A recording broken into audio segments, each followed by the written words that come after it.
네, 여러분 안녕하십니까.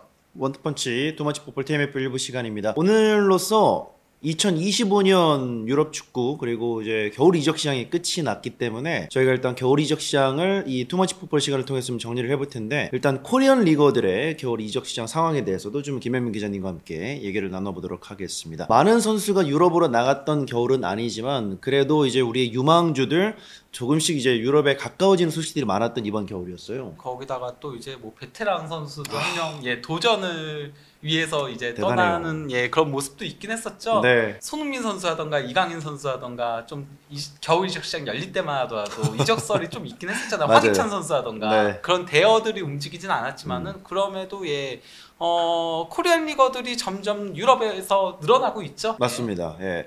이제 저희가 좀 어린 선수들 위주로 좀 찾아볼 텐데, 포항의 유스였던 우리 김명준 선수가 벨기에 행크로 갔습니다. 네, 날짜 순서대로 정할까 생각 중인데요. 네.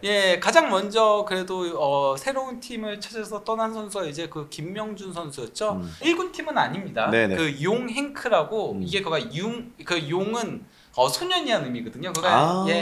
그 행크 유소년 팀 2군 팀으로 간 거예요. 예. 2군 팀과 이제 계약을 체결하면서 팀을 옮기게 됐는데요. 김명준 선수에 대해서 조금 간단하게 얘기를 하자면요. 이 선수 2006 세대 황금 세대로 불리죠. 맞습니다. 양민혁 선수 그리고 또 이제 윤도영 선수 뭐 여러 이제 좋은 선수들이 많아서 이 세대를 황금 세대라고 하는데, 이번에 이제 20세 이하 맞습니다. 아시아 컵이 열릴 예정이죠. 조만간. 거기에도 모르겠어요. 해외에 있는 선수들은 못 나갈 가능성도 있지만 좀 애매해요. 아시안컵 같은 경우 월드컵이면 그러니까요. 보내줄 텐데 이제는 20세 이하에서 뛸 수 있는 그 세대라고 할 수 있겠는데, 김명준 선수 같은 경우는 2000에서 태어나가지고 2000 남초등학교에서 이제 처음 축구를 시작해서 이제 포항 제철 중고를 나왔죠. 그러면서 포항 유스를 거쳐서 포항 스틸러스에서 있다가 이제 그 이번에 용행크로 옮기게 됐습니다. 그렇습니다. 그 계약 기간은 2년 반이긴 하거든요. 기본적으로는. 근데 이게 그 용행크하고의 계약인 거고요. 이제 클럽 옵션 2년이 있는 거잖아요. 그러니까 유스에서 뛰는 걸 보고 이 선수가 1군에서 뛸 수 있는 능력이 있다라는 판단이 들면은 그러면 2년 옵션을 발동을 시키면서 그때부터 이제 1군에서 뛰게 되는 거죠. 네. 카타르하고의 경기에서 해트트릭을 기록하기도 했었고요. 네. 뭐 대회 내내 이제 4골을 넣으면서 윤도영 선수와 함께 그 한국 선수들 중에서는 가장 많은 골을 기록을 했었고요. 또 이제 그 17세 이하 월드컵에서도 2골을 넣으면서 이때는 한국의 2골을 전부 다 김명준 선수가 기록을 했었습니다. 뭐 결과와 별개로 사실 아시안컵과 그리고 27세 이하 월드컵에서는 김명준이라는 선수의 이름은 좀 많이 알렸던 대회였고, 실제로 이제 그러면서 또 포항의 팬들도 우리 유스에서 또 멋진 공격수가 탄생했다라고 좀 뿌듯함을 느꼈던 대회라고 볼 수가 있겠습니다. 이때의 활약에 힘입어서 이제 김명준 선수가 그 더 가디언즈 있잖아요. 그러니까 정론지인데 여기서 뽑는 넥스트 제너레이션, 그러니까 차세대 유망주 2023년 버전에서 세계 유망주 60인 안에 이름을 올렸습니다. 이때 뽑힌 선수들이 이제 뭐 저기 사진에 있는 자이르 에메리라던가 엔드릭이라던가 이런 선수들이 있었거든요. 그때 이제 뭐 김명준 선수에 대한 소개에 대해서는 이제 뭐 아시안컵에서의 활약이라던가 그리고 또 이제 17세 이하 월드컵에서의 활약 같은 것들을 얘기를 하면서 이 선수가 약간 좀 해리케인을 롤모델로 하고 있다. 그런 설명들을 하고 있는 겁니다. 그 플레이 스타일도 상당히 뭐 왕성하게 움직이면서 연계라던가 이런 플레이들도 잘 한다라고 얘기를 한 거죠. 김명준 선수 같은 경우는 K리그에서는 마지막 2라운드, 최종 2라운드에서 이제 그 교체 출전 기회를 얻을 수 있었고요. 아시아 챔피언스 리그 조별리그에서도 2경기에 출전했습니다. 특히 요코하마 F 메리너스하고의 경기에서는 선발 출전을 했었죠. 그러면 행크가 어떤 팀인가? 행크 같은 경우는 뭐 벨기에 명문 구단 중에 하나죠. 근데 많은 유망주들을 배출을 했습니다. 오른쪽에 있는 게 이제 행크 출신의 베스트 11을 뽑은 거고요. 왼쪽에 보시면은 뭐 오리기도 있고요. 쿨리발리, 뭐 멜레, 말리노프스키, 산데베게. 그 무엇보다도 여기 최고의 그 배출한 선수라면은 더브라이너죠. 그럼요. 그 이제 크루투아인 거고. 그리고 카라스코도 있었고 트로사르 있고 예, 그리고 또 이제 밀린코비치, 사비치도 있고 쿨리발리도 있고 그렇죠. 지금으로 따지면 이 선수들이 정말 돈이 얼마입니까? 그렇죠. 와, 정말 예. 엄청난 행크의 유스 시스템이라 볼 수 있겠습니다. 그리고 또 이제 오영규 선수도 있죠. 물론 네. 뭐 1군과 2군이어서 예, 같이 훈련할 가능성은 없긴 하지만 그래도 뭐 적응에 있어서 오영규 선수가 이제 도움을 줄 수 있잖아요. 너무 중요하죠. 물론 뭐 오영규 선수가 현재 행크에서 주전은 아니에요. 예, 그러니까 거의 컵 대회, 벨기에 컵 대회에서는 선발로 나오고 이제 그 주필러 리그에서는 지금 팀이 너무 잘 나가고 있어요. 네. 예, 팀이 지금 벨기에 리그 1위를 그것도 6점 차로 앞서고 있는 상태인 거거든요. 예, 그러다 보니까 워낙 그 기존 선수들이 잘해서 오영규 선수한테 기회가 나오진 않고 있지만은 그래도 비교적 최근에 있었던 스탕다르 리에주하고의 벨기에 컵 대회에서 거기서 이제 오영규 선수가 헤트트릭, 멀티골을 기록을 했었죠. 네. 그러면서 앞으로는 조금 더 기회를 얻을 수 있지 않을까 싶은 그런 모습을 보여줬는데 두 선수가 같이 이제 서로 도와가면서 그러면서 벨기에 무대에 잘 적응해 갔으면 하는 바람입니다. 용행크가 그러면은 왜 김명준 선수를 영입했는가? 용행크 같은 경우는 벨기에 2부 리그인 챌린저 프로리그에 위치하고 있거든요. 예. 근데 지금 이 팀이 3승 5무 12패로 심각하네요. 강등권이 15위예요. 근데 행크가 유망주들을 정말 잘 배출한다라고 했잖아요. 네. 그 유망주들을 계속 키우기 위해서는 2부 리그에 있어야 돼요. 그쵸. 떨어지면은 그러면은 그만큼 유망주들이 일찌감치 나갈 수밖에 없게 되고 네.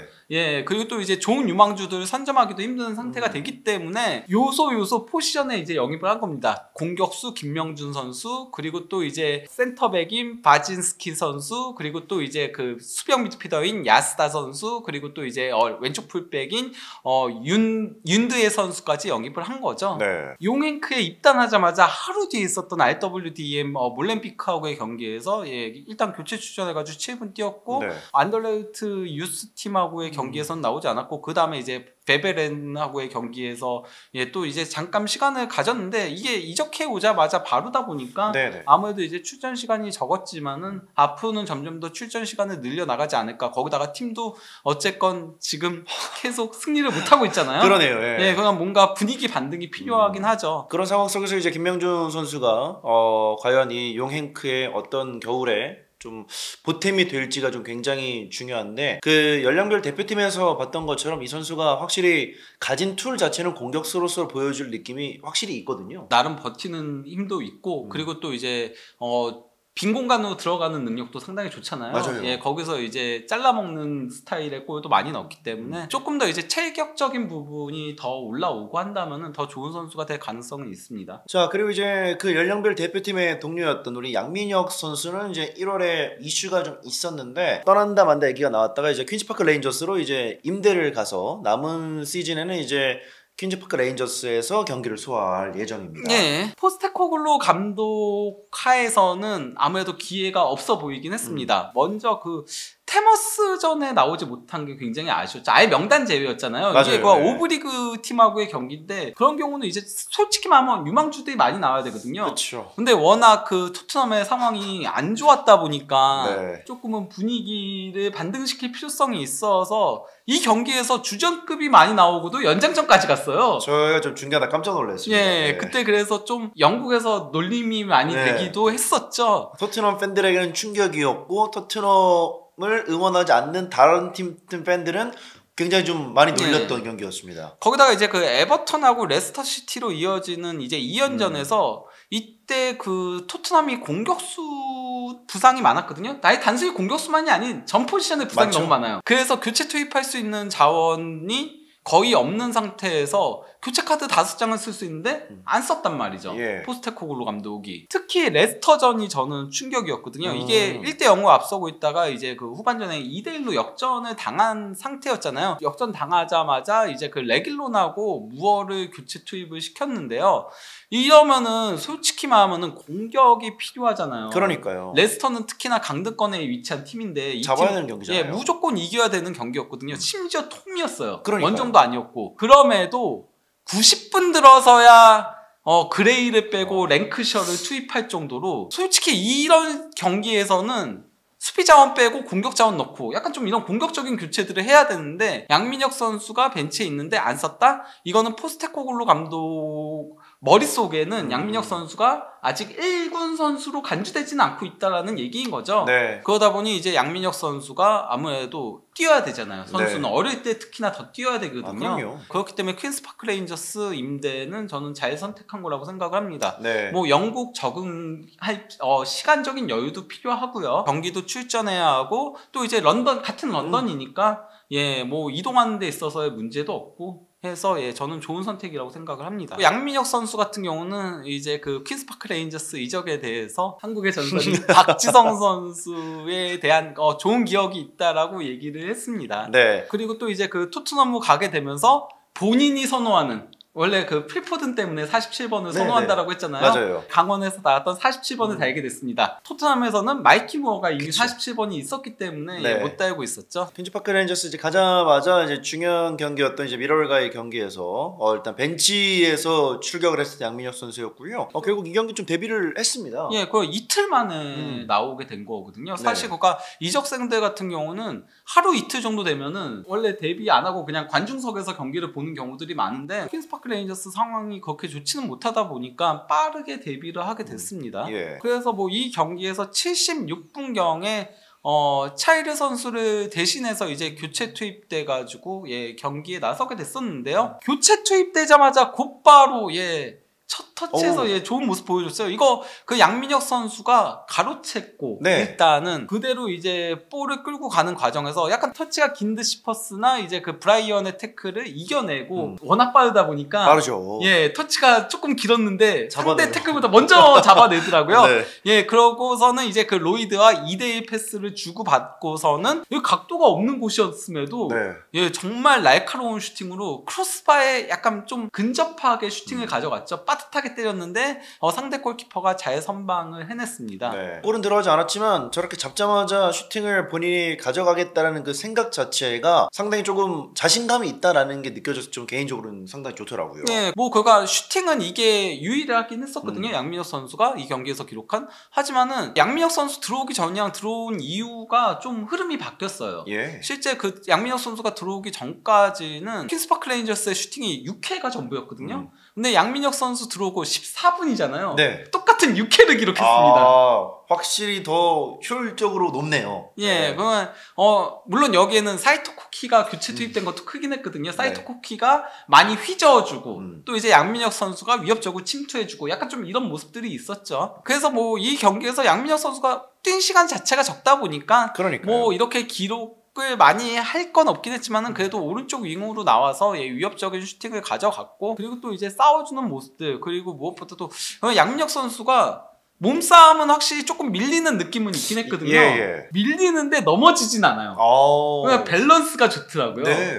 계속 이렇게 딱 하면은 쓰러질 듯 하면서 버티면서 어떻게든 가더라고요. 오뚜기군요. 예, 그러니까 좀 밸런스는 좋다라는 생각이 들었어요. 그러니까 조금 더 근육 붙고하면은 더 나아지지 않을까 싶은 생각은 들긴 했습니다. 퀸스파크 레인저스에서도 뭐 경기가 끝나고 나서 이제 양의 첫 번째 QPR 아우팅은 이제 그 밖으로 외출, 뭐 그냥 경기에 나섰다 이런 의미인 거고요. 이 슈팅 장면을 영상을 올렸더라고요. 예. 그러니까 그 2대1 패스, 그 드리블 치고 가서 2대1 패스 주고받고 슈팅까지 가져가는 거. 그래서 상대 골키퍼가 막는 것까지. 그러면서 거의 즉각적인 인상을 남겼다. 사실 아직까지 만 나이로도 좀 10대인 선수고 이제 뭐 한국 나이로 20살이 갓 된 어린 선수인데 이 선수가 이제 영국 무대에서 지금 2부 리그로 임대를 간 상태긴 하지만 하반기에 정말 본인의 재능을 좀 마음껏 퀸스파크 레인저스에서 좀 보여주길 같이 응원하도록 하겠습니다. 근데 이제 퀸스파크 레인저스가 어떤 팀인지 조금 살펴봐야 될 거 아니에요? 네. 저희가 아는 건 이제 과거의 퀸스파크 레인저스니까요. 이 팀이 사실 16라운드까지는 최하위였어요. 1승 8무 7패. 최악이네요. 예, 그 16라운드까지 1승밖에 없었는데 그래도 17라운드부터는 조금 반등하기 시작해가지고 17라운드부터 28라운드까지는 8승 3무 1패를 올리면서 쭉 올라왔어요. 예. 하지만은 또다시 최근 2경기 패하면서 주춤한 상태거든요. 그러다 보니까 이제 뭐 양민혁이라던가 또 급하게 이제 이적 시장 데드라인에 또 한 명의 선수를 영입하게 된 건데요. 그러면 이제 퀸스파크 레인저스의 문제가 어떤 거냐면요. 일단 뭐 팀 득점이 33골로 15위거든요. 근데 이제 경기당 슈팅은 11.9회로 11위예요. 슈팅은 그래도 좀 중위권 정도 때리는데 골이 중하위권인 거예요. 퀸스파크 레인저스 같은 경우는 기본적으로 이제 그 4-2-3-2 포메이션을 쓰고 있거든요. 양민혁 선수의 포지션 경쟁자라고 할 수 있는 윙 포지션을 보면은 이제 뭐 폴 스미스라던가 사이토 코키라던가 이제 그 차이르 선수, 원래 이 선수가 주전인데 부상으로 많이 빠졌었거든요. 그리고 또 이제 그 카라모코 덴벨레 선수가 있거든요. 근데 이 선수들 다 보면요, 골이 한 골 아니면 없어요. 그러니까 차이르는 아예 골이 없고 그냥 도움만 4개인 거고, 폴 스미스, 사이토 코키, 그리고 또 이제 카라모코 덴벨레 전부 다 한 골밖에 넣지 못하고 있는 거죠. 그러다 보니까 이제 그 양민혁 선수에 이어서 이적 시장 데드라인에는 첼시 유망주, 그러니까 뭐 잉글랜드 연령대별 대표팀에서 뛰고 있는 공격형 미드필더인 하비 베일을 영입하는 데 성공을 한 거죠. 네. 그래서 이제 뭐 양민혁과 하비 베일로 조금은 공격진 개편이 이루어질 가능성이 있다라고 할 수 있겠습니다. 퀸즈파크 레인저스의 또 관심이 또 하반기에 좀 많은 분들에게 쏠릴 텐데, 실제로 이제 6위인 직전에 웨스트브로미치 알비언과 지금 승점이 한 6점 차 정도 나는 상황입니다. 플레이오프권에 올라가기 위해서는 이제 이 QPR의 하반기에 좀 공격력 그리고 이 득점력이 좀 많이 올라가 줘야 되는데, 양민혁 선수가 거기에 좀 보탬이 잘 됐으면 좋겠어요. 그러면은 이제 그 퀸스파크 레인저스의 전술적인 스타일을 보자면요, 이 팀 자체가 한쪽 측면에서 볼을 끌고 주고받고 하면서 상대를 쫙 끌어들여요. 그래서 반대편으로 넘겨서 골을 노리는 형태를 많이 하거든요. 그리고 좌우 측면을 상당히 많이 벌려서 측면 공격 위주로 플레이를 많이 하는데, 특히 이제 오른쪽 측면 공격 비율이 무려 45%로 챔피언십에서 전체 1위입니다. 그러네요.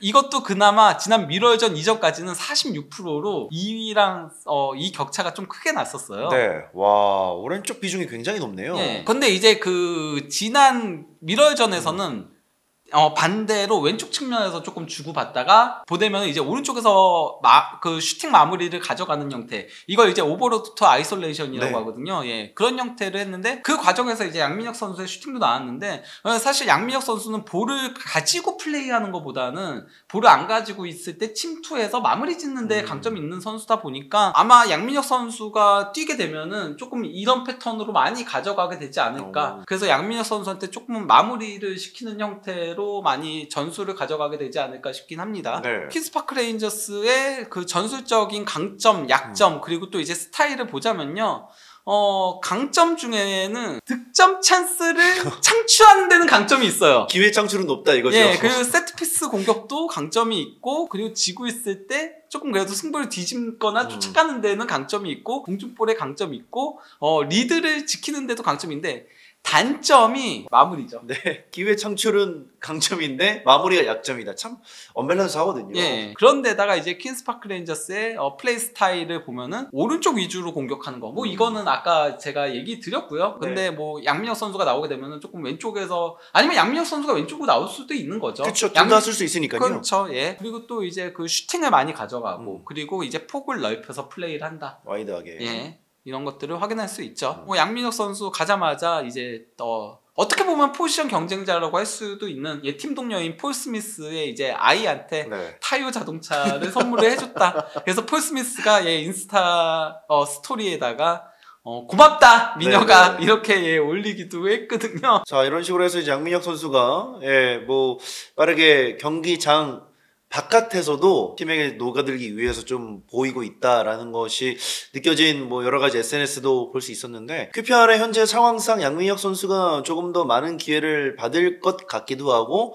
뭐 이런 지표로 봤을 때는 QPR로의 임대 선택을 좀 잘 간 것 같다라는 느낌은 들거든요. 네, 저도 그렇게 생각을 합니다. 하반기 때 양민혁 선수의 활약 등과 함께 이런 공격 자원들이 어떤 식으로 이제 QPR에서 본인들의 진가를 보여줄지가 궁금한 하반기가 될 것 같습니다. 그리고 이 선수는 정말 대단한 선수로 정말 많은 팬들의 뇌리 속에 남을 것 같습니다. 왼쪽은 너의 무대라는 이 선수 개인의 콜도 있는데, 이명주 선수가 아시아가 아닌 정말 갑작스럽게 잉글랜드 무대로 넘어갔어요. 사실 이명재 선수를 원하는 팀들은 많았었거든요. 네. 예, 그러니까 뭐 알려진 것도 상당히 많이 있었는데, 특히 뭐 중동 쪽으로 가면 상당히 많은 돈을 만질 수도 있었어요. 그럼요. 예, 하지만은 우리가 잉글랜드 하면은 돈을 많이 받을 거라고 생각하지만은 그거는 1부 리그인 거지. 그 2부 리그 정도까지는 어느 정도 받지. 3부 리그는 완전 다른 거거든요. 그럼요. 거기다 이명재 선수가 나이도 있기 때문에 3부 리그 간다고 해서 그 다음에 이제 뭐 프리미어 리그 메이저리그까지 간다거나 이런 걸 노리기에는 쉽지 않음에도 쉽지 않죠. 예, 용감한 도전을 했습니다. 네.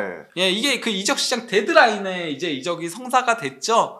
예, 그러면서 이제 그 버밍엄 시티에서는 백승호 선수하고의 투샷도 올려줬습니다. 그렇습니다. 예, 사우스 코리안 링크업이라고 예, 네. 이렇게 올린 건데요. 아, 이 버밍엄 시티가 참 친한 구단이 되고 있습니다. 네. 이명재 선수 같은 경우는 뭐 그 광희초등학교에서 이제 한양중학교 그리고 또 이제 중경고등학교를 거쳐서 홍익대학교에서 뛰었고 그다음에 울산에 가가지고 물론 뭐 RBX 니가타에 임대 갔었던 적 그리고 또 이제 군부대 예, 네. 상무에 갔던 적 이런 적이 있긴 하지만은 그래도 울산 소속으로 쭉 있었어요. 사실상 원클럽맨이죠. 예, 네, 그러니까 이런 선수. 원클럽맨이거든요. 그리고 또 이제 사실 이 선수가 처음에는 그렇게 스타 플레이어가 아니었잖아요. 그럼요. 그래서 이제 출전 기회를 좀 얻지 못하고 했었지만은 늦가기로 이제 예, 스타덤에 오르게 된 케이스인데요. 그러면서 울산의 K리그 3연패에 있어서도 핵심적인 역할을 했었습니다. 그렇습니다. 그래서 그런지 이제 뭐 이명재 선수가 버밍엄 시티 이적을 하고 나서 예, 인스타그램에 상당히 장문의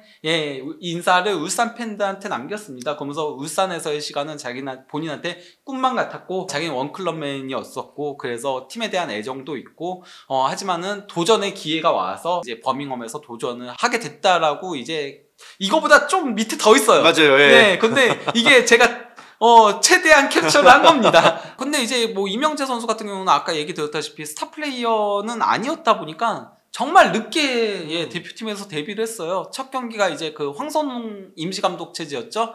예, 태국하고의 경기에서 이제 17분을 소화를 했고 이때 나이가 이제 30세 4개월 17일이었죠. 네. 예, 그때 A매치 데뷔전을 치렀고 이제 홍명보 감독 체제에서 5만전부터 시작해가지고 전 경기 선발로 나오고 있습니다. 그렇습니다. 대표팀 내에서 왼쪽 측면 자리는 뭐 이명재 선수가 1옵션이다. 바로 무방한 선수입니다. 네. 근데 그러면은 왜 버밍엄 시티가 이명재 선수를 영입했는가? 아, 이게 제일 궁금한 부분이죠. 예. 원래 버밍엄 시티의 주전 왼쪽 풀백은 리 부캐년이라는 선수가 있어요. 이 선수가 이제 더비 출신인데 네. 뭐 이제 베르더 브레멘에서도 뛰었다가 이제 지난 시즌부터 버밍엄에서 뛰고 있거든요. 지난 시즌에는 이 선수가 주전이었어요. 확고한 주전으로 32경기에 출전했어요. 챔피언십에서. 그러니까 당연히 이번 시즌도 이 선수가 주전으로 나올 줄 알았는데 문제는 부상이죠. 시즌 시작할 때부터도 이미 부상으로 장기간 빠졌던 데다가 네. 부상에서 복귀해서 잠깐 뛰다가 다시 십자인대가 파열됐습니다. 근데 이제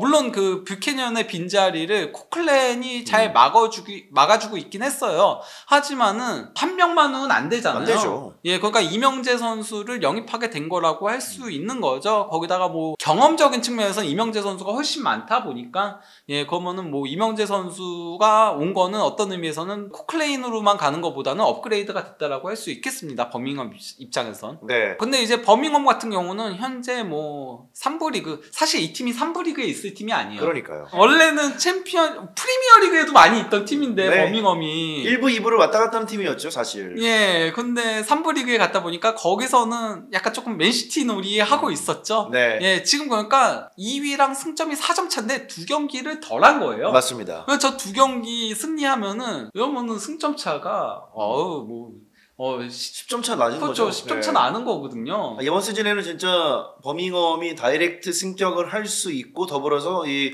리그 1에서 우승할 수 있는 적기다 예. 라고 좀 봐도 무방한 시즌입니다. 예, 이번에는 조금 특이한 선수. 아, 아직 한국 선수는 아닙니다. 얘기 많이 나와요 요새. 예, 그 옌스 카스트로프인데 예, 이 선수 얘기를 하는 이유는 홍명보 감독이 이 선수를 보러 갔기 때문이에요. 그러니까요. 이 선수를 보러 갔고 예, 그런 가운데 이 선수가 나름 분데스리가에서는 전통의 구단인 메넨글라드바흐와 계약을 했는데 당장 이적은 아니에요. 여름 이적입니다. 예. 예, 그러니까 먼저 계약을 체결하고 나서는 뉘른베르크에서 남은 시즌 뛰고 다음 시즌 이제 합류하게 되는 건데요. 여기에 대해서 이제 그 이적료는 450만 유로로 나름 그래도 괜찮은 이적료가 나오긴 했습니다. 여기에 대해서 이제 그 비르쿠스 메넨글라드바흐 단장 같은 경우는 카스트로프는 상당히 유연한 선수, 그러니까 다양한 포지션을 소화할 수 있는 선수인데다가 매우 재능 있는 미드필더이다.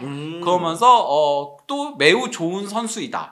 우리는 그가 다음 단계로 발전할 수 있을 거라고 믿고 그가 우리와 계약을 체결하게 되어서 우리 팀을 선택하게 되어서 정말 행복하다라고 얘기를 한 겁니다. 네. 근데 이제 그 카스트로프 같은 경우는 어떤 선수냐면요. 뒤세도르프 유스에서 클른 유스를 거쳐서 이제 그 뉘른베르크 임대 갔다가 뉘른베르크에 완전 이적해가지고 뛰었다가 메넨글라드바흐랑 계약을 체결하게 된 건데요. 이 선수 같은 경우는 원래 오른쪽 윙이었어요. 원래는. 그러니까 그 어렸을 때는 오른쪽 윙에서 뛰다가 네. 오른쪽 풀백으로 보직을 변경을 했었거든요. 그러다가 이제 그 중앙 미드필더로 보직을 또다시 변경하게 된 케이스인데요. 근데 이제 이 선수 같은 경우는 2019년 그 독일 17세 이하 그 챔피언십 우승 멤버였어요. 켈른 17세 이하 팀에서. 네네. 그때 비르츠랑 같이 뛰었습니다. 저기 비르츠 있잖아요. 네, 가운데 비르츠네요. 예, 그 비르츠 옆옆에가 바로 카스트로프. 예, 예. 저때 이제 도르트문트에는 당시에 독일에서는 괴물 신인이라고 불리던 무코코가 있었거든요. 예, 근데 그 무코코의 팀을 꺾고 예, 쾰른이 우승을 했었죠. 사실 이 쾰른 유스도 독일 내에서는 또 굉장히 선수를 잘 키워내는 구단으로 유명한 쾰른이잖아요. 그렇죠. 예. 그리고 또 이제 이 선수 같은 경우는 독일 연령대별 대표팀을 단계별로 전부 다 거쳤습니다. 차근차근 잘 올라왔네요. 예, 그러면서 현재는 21세 이하 대표팀에서 뛰고 있는데요. 일단 이 선수가 그 뉘른베르크 임대 때는 2부 리그에서 5경기 출전했었지만은 이제 완전 이적하고서는 그때부터는 이제 주전으로 활약을 하기 시작을 한 거죠. 그리고 이제 24-25 시즌에 그리고 이제 이번 시즌 현재 뭐 약간 중간 반환점을 돌고 있는 가운데 3골 2도움으로 커리어 하이 시즌을 보내고 있는데 이 선수의 단점은 원래 수비수 출신이 아니다 보니까 카드 관리를 잘 못하고 거칠어요. 태클을 잘 못해요. 네, 이 선수의 강점은 빠르고 빨빨거리고 활동량이 정말 많아요. 많이 뛰는데. 예. 그래서 진짜 박스 투 박스, 완전한 박스 투 박스예요. 근데 이 선수가 이번 시즌은 대부분 중앙 미드필더로 나오고 있긴 하거든요. 그 중앙 미드필더로 13경기 나와서 3골 1도움, 그리고 오른쪽 풀 빼고 2경기 나와서 1도움을 기록을 하고 있는데 특히 최근 기세가 무서워요. 이 선수가 첫 8경기에서는 1도움이 전부였는데 최근 10경기에 출전해서 3골 1도움을 기록을 했고 예, 저 샬케전이 홍명보 감독이 지켜봤을 걸로 추정되는 경기거든요. 거기서 이제 카스트로프가 굉장히 좋은 활약을 펼치면서 도움도 상당히 멋있게 줬죠. 이게 그러니까 슈팅 가져갔는데 이게 상대 선수 맞고 굴절돼서 나오는 게 넘어진 상태였거든요. 거기서 약간 오버헤드 형태로 집중력 있게 패스를 연결해줘서 맞아요. 예, 그래서 이제 도움을 올렸던 거였습니다. 그런데 이제 그러면 메넨글라드바흐는 어떤 팀인가? 예, 메넨글라드바흐는 이제 분데스리가 우승 5회로 이제 바이에른에 이어서 도르트문트와 함께 최다 우승 공동 2위죠. 특히 이제 1970년대에는 바이언과 함께 강력한 라이벌리를 구축을 했었습니다. 이 팀이 뭐 2011-12 시즌에는 로이스가 있었을 때 그때 4위를 기록하기도 했고 또 이제 그 이후에도 약간 꾸준하게 유럽 대항전을 나가고 있었어요. 하지만은 2020년대 들어서는 조금 주춤하면서 서서히 순위가 내려갔었거든요. 그러면서 지난 시즌은 14위에 그쳤으나 이번 시즌은 7위에 올라가면서 현 시점 순위로는 컨퍼런스 리그에 나갈 수 있는 상황. 그러니까 뎁스를 늘려야 되는 거예요. 이제는. 예, 그렇기 때문에 카스트로프를 미리 영입한 거라고 할 수 있겠는데요. 근데 이제 사실 메넨글라드바흐가 시즌 초반에 굉장히 안 좋았어요. 첫 6경기에서 2승 4패를 기록하면서 14위까지 내려갔었거든요. 그래서 이때까지만 하더라도 세오아네 감독이 지난 시즌도 14위였는데 이 시즌 초반에도 또 14위니까 경질 얘기가 막 나왔었는데 7라운드부터 조금 반등하기 시작을 하면서 최근 분데스리가 14경기에서 7승 3무 4패로 상승세를 이어오고 있습니다. 그러면서 이제 7위까지 순위를 끌어올린 거예요. 예, 계속 순위가 점점 더 올라가고 있는 거를 확인할 수 있거든요. 특히 이제 지난 주말에는 4위 팀이었던 슈투트가르트하고의 경기에서 2대1로 승리를 거둔 거죠. 그것도 원정 가서. 예, 2대0로 앞서고 있다가 실점한 거였거든요. 그러니까 현재 기세만 놓고 보면은 메넨글라드바흐는 유럽 대항전 진출이 매우 유력한 팀이라고 할 수 있습니다. 메넨글라드바흐 같은 경우는 기본적으로는 이제 그 4-2-3-1 포메이션, 이 4-2-3-1에서 이 자리에 한 명은 바이글이라고 이제 후방 플레이메이커, 예, 이 선수는 그가 후방에서 볼 배급하고 그리고 자리 지키는 그런 역할이 하면은 파트너인 라이츠 같은 경우는 상당히 이제 박스 투 박스 많이 뛰는 그런 미드필더거든요. 네. 그러니까 아마도 카스트로프 선수가 뛰게 된다면은 저 라이츠 자리나 아니면 이제 오른쪽 풀백인 스컬리 자리 이 두 자리에서 뛰게 될 가능성이 높긴 한데요. 원래 오른쪽 풀백 백업 같은 경우는 라이너인데 이 선수가 원래 잘츠부르크에서는 주전이기도 하고 했지만은 그렇죠. 부상도 많았고 네. 십자인대 파열된 적도 있었고 그렇죠. 이제는 나이도 들고 하면서 출전 시간이 점점 줄어들고 있어요. 여기에 중앙 미드필더가 바이글하고 라이츠가 기본적으로는 주전이고 여기에 이제 백업이 잔데르 선수가 있고 또 이제 노이하우스가 있는데 스피데르 같은 경우는 사실 이 선수는 유망주 18살이니까 네, 아직 경쟁 상대라고 할 수는 없는 거고 노이하우스가 원래는 메넨글라드바흐에서 굉장히 애지중지 키우던 선수였잖아요. 네. 이 선수도 십자인대 2번 끊고 나서는 예, 이제는 그래서 거의 출전 시간을 얻지 못하고 있어요. 거기다가 계약 기간도 이제 얼마 남지 않았기 때문에 네. 아마도 이 선수는 떠나게 되지 않을까. 세오아네 감독의 선택을 조금 못 받고 있거든요. 이번 시즌도 물론 햄스트링 부상이 한 번 있긴 했지만은 그래도 부상 기간이 길지 않았음에도 교체로 그것도 잠깐 뛰게 하는 정도입니다. 예. 자, 그리고 이 선수 역시 마찬가지로 이제는 여름에 갈 건데 일단 1월에 이적이 사실상 확정이 됐습니다. 2006년 황금 세대 멤버입니다. 윤도영 선수가 이제는 이 갈매기 일원이 될 것 같은 브라이튼 오브 알비온의 일원이 된다는 얘기가 많이 나왔습니다. 예. 왼쪽에 있는 건 이제 그 디애슬레틱 기자죠. 예, 앤디 네일러. 이 기자가 이제 브라이턴 쪽에서는 공신력 1티어인데 윤도영 선수랑 계약을 완료했다라고 이제 올린 겁니다. 네. 그러면서 이제 여름에 이적할 예정이다라고 기사를 올린 거고 그리고 또 이제 그 텔레그래프의 맥그레스 기자 같은 경우도 이제 이적 시장 데드라인 시점에서 브라이턴이 윤도영 선수 영입 전쟁에서 승리했다. 그러니까 에스턴 빌라가 노린다, 첼시가 노린다, 울버햄튼이 노린다 많은 팀들이 연결됐었잖아요. 막판에는 리즈랑 아우크스부르크가 적극적으로 뛰어들었다는 얘기들도 있긴 했는데 예, 근데 이제 브라이턴이 승리했다 이렇게 올린 건데 예, 제가 확인한 바에 따라서도 현 시점에서 서류 작업 중이라고 들었어요. 예, 그렇기 때문에